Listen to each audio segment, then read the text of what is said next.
कि 8,400 रुपया जो कमाएगा वो गरीब है, जो 8,500 कमाएगा वो अमीर हो जाएगा। चेयरमैन साहिबा, मैं आपसे पूछता हूं, आप 8500 रुपए मुझे एक दिन का बजट बना के दिखा दें, एक दिन का, जिसमें 3 वक्त का खाना भी हो, बिजली का बिल भी हो, मुलाजमीन की तनख्वाह भी हो, आपके बच्चे भी घूमने जाएंगे। क्या आप 8500 रुपए में, जिसको अमीर कहते हैं, कोई बजट बना सकता है? नहीं बना सकता।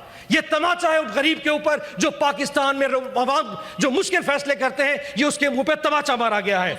और इसकी वजह इनका टैक्सेशन है। ऐसा टैक्स जो दुनिया में कहीं नहीं लगाया गया।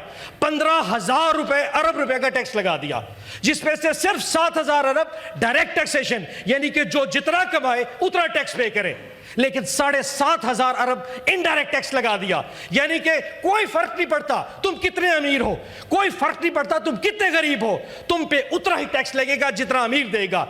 यानी कि तुम अगर दाल लेने जाओगे तो जीएसटी उतनी दोगे जितना एक अमीर देगा, चावल लेने पे भी उतना टैक्स भरोगे, मोटरसाइकिल पे भी उतना टैक्स लेने पे भरोगे, एफईडी, कस्टम सब एक जैसे भरोगे, तब भी इनका दिल नहीं भरा। आखिर पेट्रोलियम लेवी लगा ली, 1700 अरब की पेट्रोलियम लेवी, यानी कि वो लेवी कि 25 करोड़ पाकिस्तानी जब सुबह मोटरसाइकिल लेके घर से जाता है और पेट्रोल पंप पे जाता है और 1 लीटर पेट्रोल डलवाता है, 116 रुपए इस हुकूमत की टैक्स में जमा करवा के जाता है।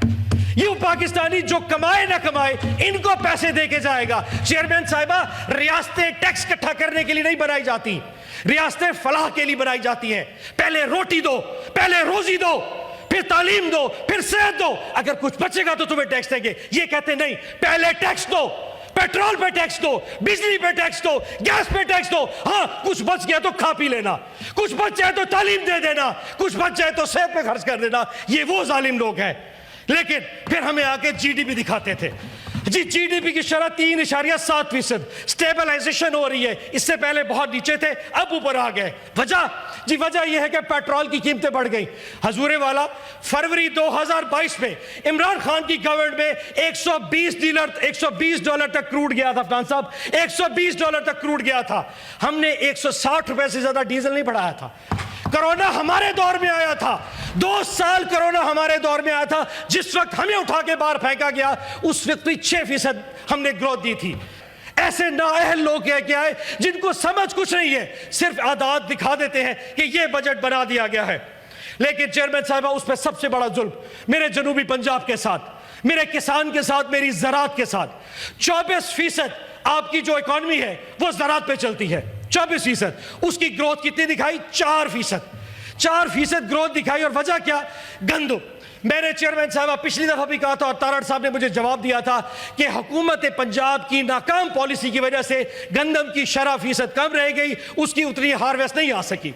इस साल 27 मिलियन टन गंदम पैदा हुई है। चेयरमैन साहब, हल्का सा मुवाजना कर देता हूं, इस साल पंजाब पूरे पाकिस्तान में 2 करोड़ 70 लाख टन गंदम पैदा हुई और रेट कितना मिला? 2500 से 3000 रुपए मन। अल्हम्दुलिल्लाह, इमरान खान के दौर में 2 करोड़ 84 लाख टन गंदम पैदा हुई थी और रेट कितना था? मिनिमम 4000। मुझे किसान फोन करते थे कि जी हमने 4000 रुपए नहीं बेच दी, हम 5000 से नीचे नहीं बेचेंगे। ये वो हुकूमत थी। उसके साथ मुकाबला करें उनका कंपैरिजन कि उस वक्त डीजल कितने का था? डीजल 160 रुपए का था, जो आज 380 रुपए का है। यूरिया का बैग 1600 रुपए का था, जो 4480 रुपए का है। डीएपी 8000 की थी, जो 19000 रुपए की है। किराया, जो जमीन का किराया था उस वक्त 75,000 एकड़ था, आज 1,25,000 में कोई जमीन नहीं देता। इस भट्ट साहब प्लीज, सेनेटर साहब बैठ जाएं। जी इसके बावजूद मैं ये बात करूं चेयरमैन साहबा, 30 से 40 लाख मैट्रिक टन गंदम शॉर्ट है। ये हुकूमत इस साल अक्टूबर में, मैं रिकॉर्ड पे कह रहा हूं, इस साल ये हुकूमत यूक्रेन से 30 से 40 लाख टन गंदम मंगवाएगी। यूक्रेन के किसानों को $1 अरब का ज़र मुबादला खर्च करेगी। अदरवाइज गंदम का बहुत बड़ा क्राइसिस आ रहा है। ये मिनिस्टर माने ना माने, पंजाब हुकूमत की नाअहली की वजह से आपकी ज़राअत तबाह हो गई। अब कपास की तरफ आता हूं। चेयरमैन साहिबा, 2021-22 में हमने टोटल कपास की कितनी बेलें पैदा की? 83 लाख। आज इकोनॉमिक सर्वे में रिपोर्ट देके बता रहे हैं कि टोटल 70 लाख बेलें पैदा हुई हैं कपास की।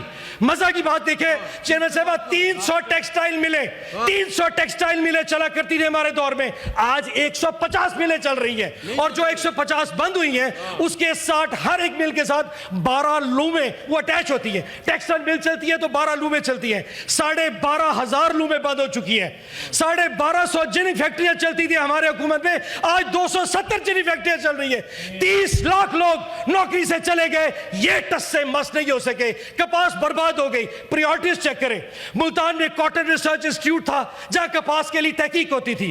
हुकूमत पंजाब ने फैसला किया कॉटन रिसर्च बंद कर दो, मुझे यहां पे जिम खाना चाहिए, क्योंकि शाम को बाबू, शाम को सियासतदान और कुछ सरदार आराम से चाय पी सके। कपास की जरूरत नहीं है, इनकी अयाशी और लले तले होने चाहिए थे।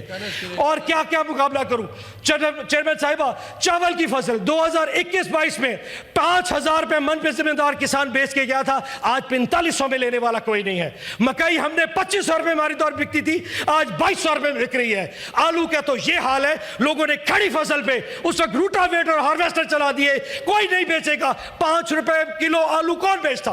टमाटर 250 रुपए किलो, 250 रुपए मन बिक रहे हैं इस वक्त। हमारे दौर में 1200 रुपए बिका करते थे, लोगों ने फिर भी वहां पे फसल चला दी। ज़राअत बर्बाद, जनूबी पंजाब बर्बाद, किसान बर्बाद। क्यों? वोट क्यों दिया था इमरान खान को?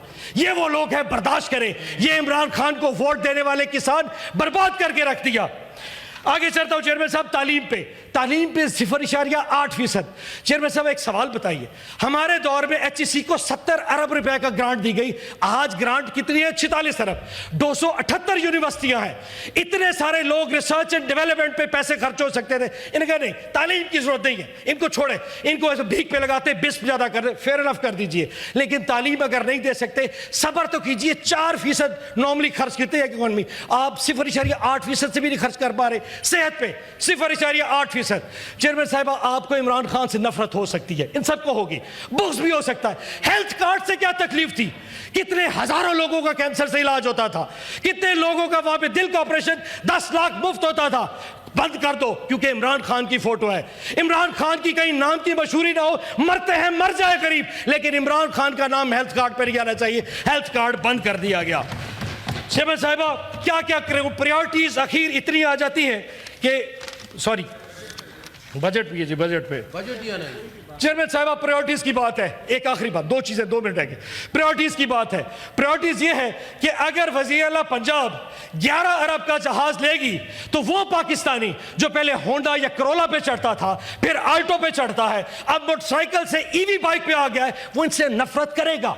प्रायोरिटीज की अगर बात होगी तो वो क्रेडिट कार्ड जो एक पाकिस्तानी जो सिर्फ अमीर के पास है, जब वो बैरूनी दौरे पे जाता था उस पे FAT लगता था, बंद कर दो FAT, क्योंकि अमीर आदमी जो क्रेडिट कार्ड रखता है उसको ज्यादा ना भरने पड़े। उसके मुकाबले में वो शख्स जो एक मोटरसाइकिल लेके पंप पे जाता है 116 रुपए भरेगा, लोग इनसे नफरत करेंगे।